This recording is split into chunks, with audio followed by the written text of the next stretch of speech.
Hi all and welcome back to the channel.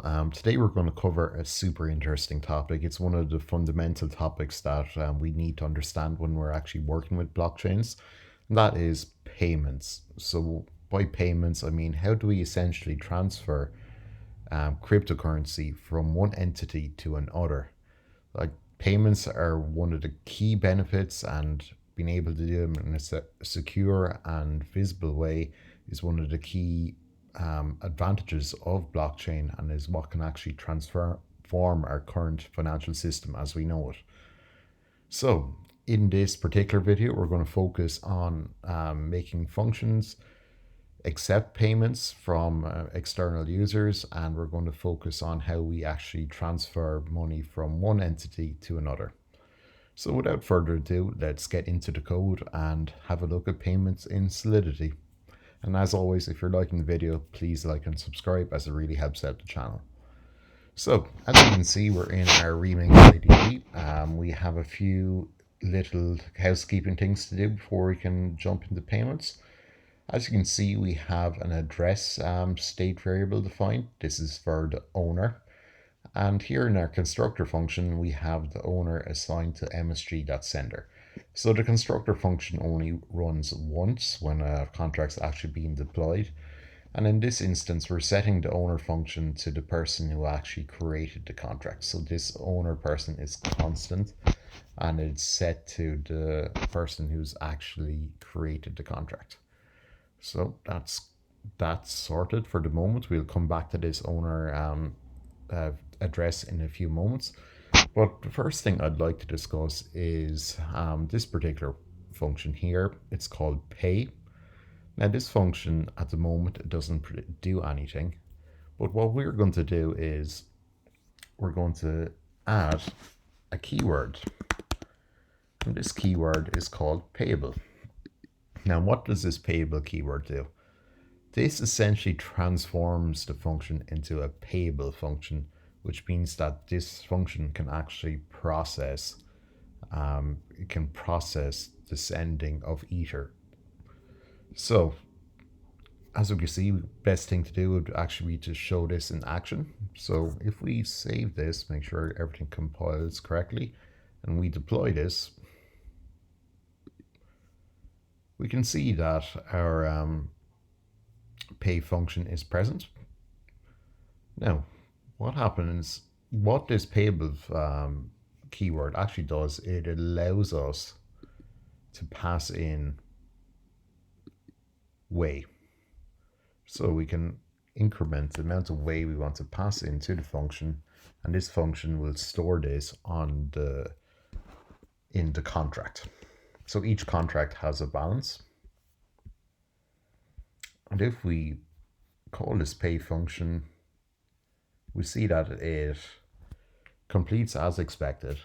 And what happens here is that this balance that was called from this particular account, which has a balance of Ether, is passed into the contract, and it's stored in the contract itself. Now, how do we actually view this? Well, this is where the get balance function comes in. So at the moment, it's just a shell of a function that's returning a uint, but what we're going to do is add a little bit of extra functionality here, and we're going to reference the actual balance of this particular contract. So here we go. We're going to save this, and we're going to actually redeploy the contract again. We're going to have a currently look at what the balance is. At the moment it's 0, but if we actually pass in some way,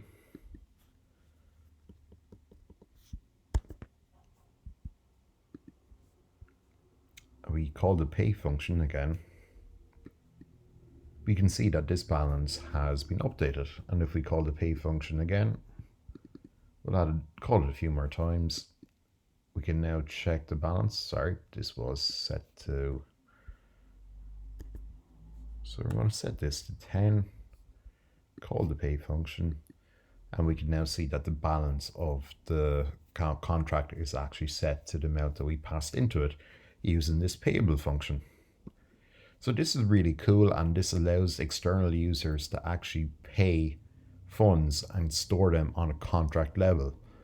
But what happens if we don't want to just to keep the balance in the contract itself? What happens if we want to pay a different entity, such as the owner of the contract?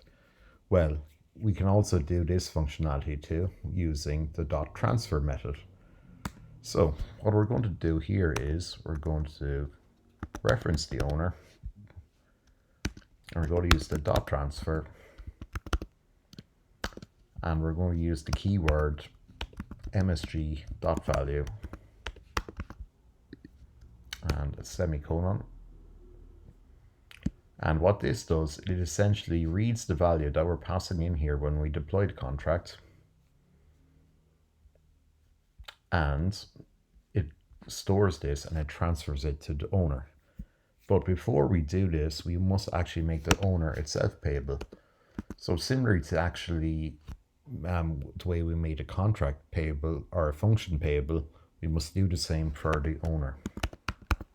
So again, we use the payable keyword, and then we must also use it down here. We must use the payable keyword and surround this msg.sender with parentheses.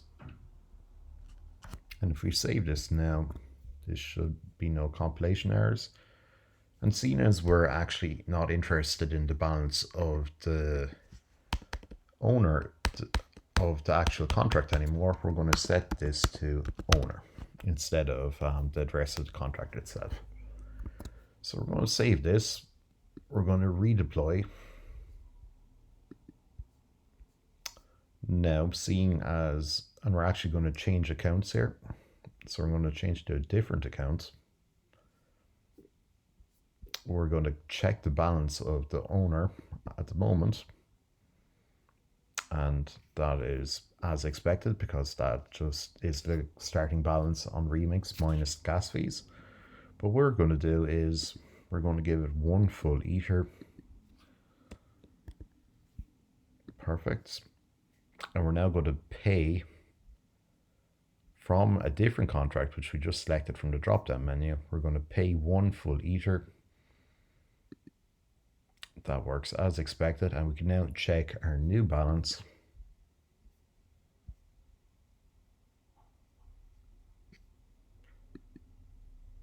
And we can see that this value of the ether, sorry, no, that did not. I think Remix is being difficult, so we're going to try it again. We're going to pay, and we can see that this balance has been updated as expected. And I think that is pretty much it for this video, guys. So we covered quite a few fundamental topics here. So it's worthwhile reiterating: a function cannot accept a value by default. So it cannot accept ether without using this payable keyword. And it's the exact same concept when it comes to addresses as well. We must actually make them payable. And we look very closely at, and we look very initially at how to send balances from one entity to another. And I hope this video is super useful, guys. As I mentioned earlier, if you could like and subscribe to the channel, it would really help. And thank you very much, and hopefully I'll catch you very soon in the next one.